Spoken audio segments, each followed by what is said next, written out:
Okay, a few weeks ago I made a video about addiction. I did mention that my fiance was going to do a reflection video and how it affects her. And without further ado, Michelle. Hi. So, I've been carrying something with me that I need to say. Something that I've whispered and screamed. Sometimes screamed to myself in the car. Sometimes in the shower. And sometimes different times during the night. While you were sleeping next to me. Loving you while you're fighting an addiction has been the loneliest thing I've ever done. Not because I don't love you, because I do. Deeply and fiercely. This addiction has built a wall between us that I couldn't see, I couldn't touch, and I couldn't tear down by myself. But I could feel it, and I sensed it. This isn't a script about blaming you. This is me telling the truth. For far too long, I've carried shame that wasn't mine to carry. And maybe you need to hear this so that you finally understand what's happening on the other side of that wall. Let me describe to you what is happening to the other person that no one talks about. Not to hurt you, but to help you see. At first, I didn't know what was wrong. You seemed distant, tired, irritable. I'd ask if I'd done something. You'd say no, and I'd believe you. That was the first time. Then the little things started piling up. You stopped looking at me the same way. You stopped reaching for my hand. You started staying up later, or hiding your phone screen, or coming home buzzed or checked out. I started asking different questions, not out loud, but inside my head. Am I not enough? Is he bored of me, with me? Did I gain too much weight? Is there someone else? And every time you chose the addiction, the screen, for others it could be the bottle, it could be a game, and the escape. I heard it and felt the rejection. You may think you didn't intend to reject me, but you did. Every time. And here's what you need to understand. Your addiction just didn't hurt you, it hurt me. It slowly convinced me that I was the problem. And that belief wore me down, hollowed me out, and it changed me how I saw myself. I've lost count of how many times we've done this dance. Your promise to change. I wanted to believe you. I still want to believe you. So I soften, and I trust again. And I let myself hope. And then something happens, a relapse, a lie, a night where you disappear again. I feel it in my chest. The hollow, familiar drop, like falling through ice. And I have a choice to say something and risk a fight, stay quiet, and swallow the hurt and my pride. These aren't just my thoughts. These aren't just my boundaries.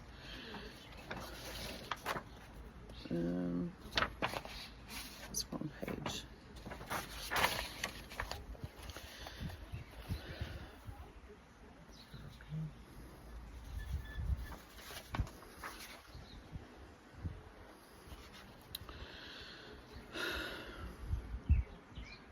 My pride. I've done both. Neither works. Because here's the truth. I cannot love you out of your addiction. I cannot monitor you into sobriety. I cannot be your therapist. I cannot be your parole officer and your partner all at once. I tried and it broke me. And the worst part is that I started losing myself. I became anxious, controlling, exhausted.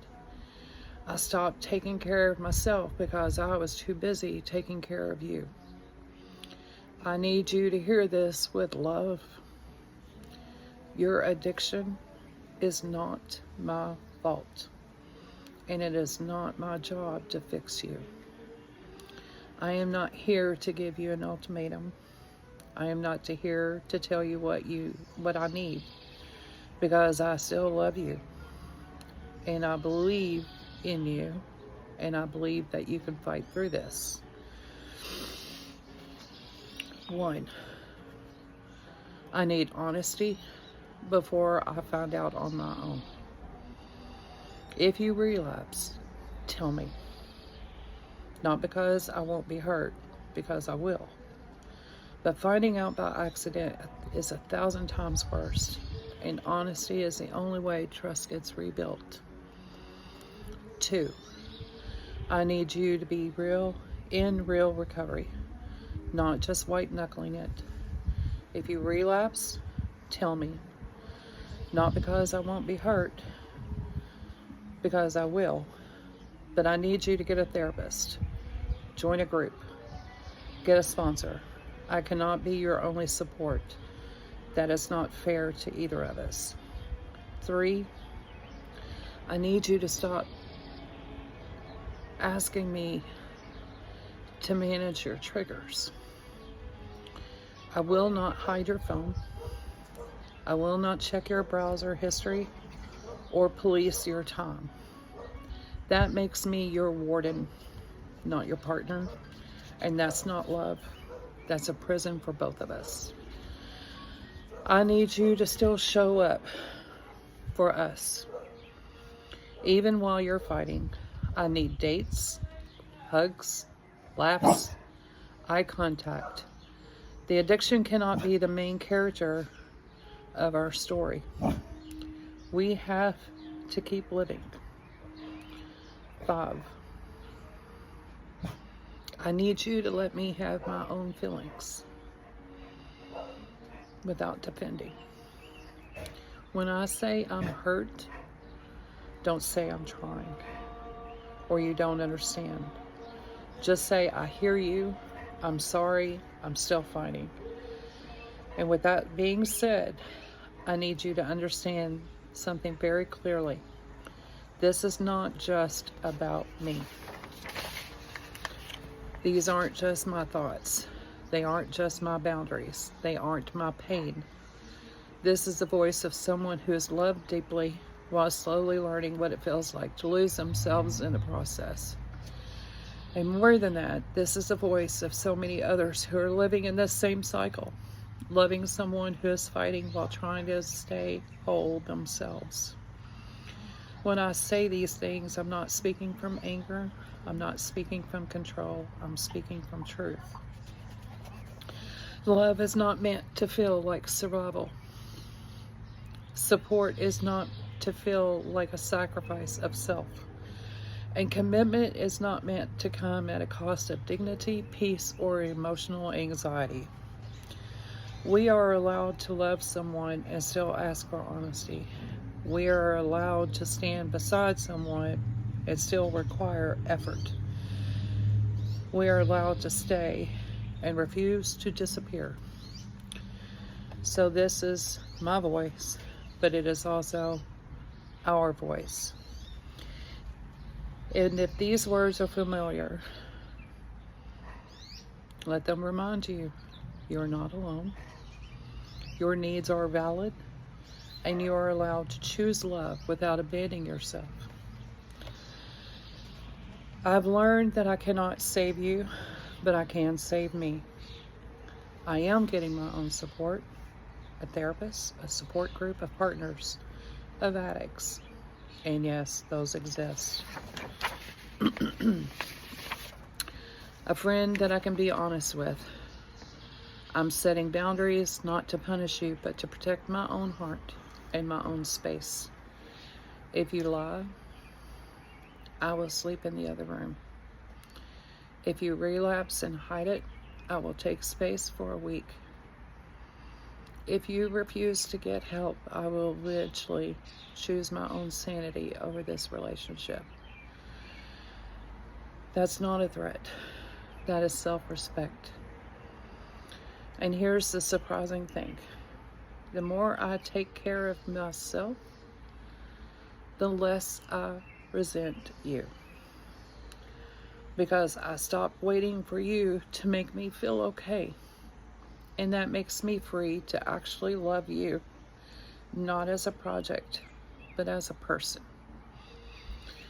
If you are the ones dealing with addiction and struggling with that addiction, and you're watching this, I don't hate you. I never did. I'm just tired and hurt.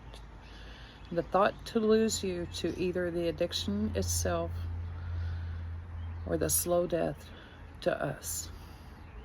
But I'm still here because I believe in who you are underneath all of the addiction.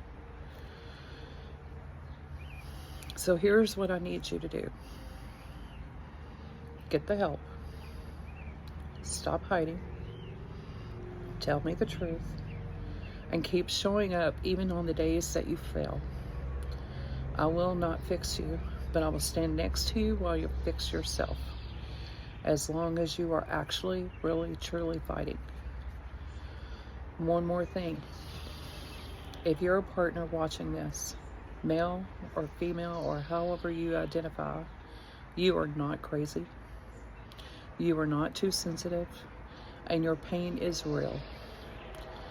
Get help yourself because you matter too.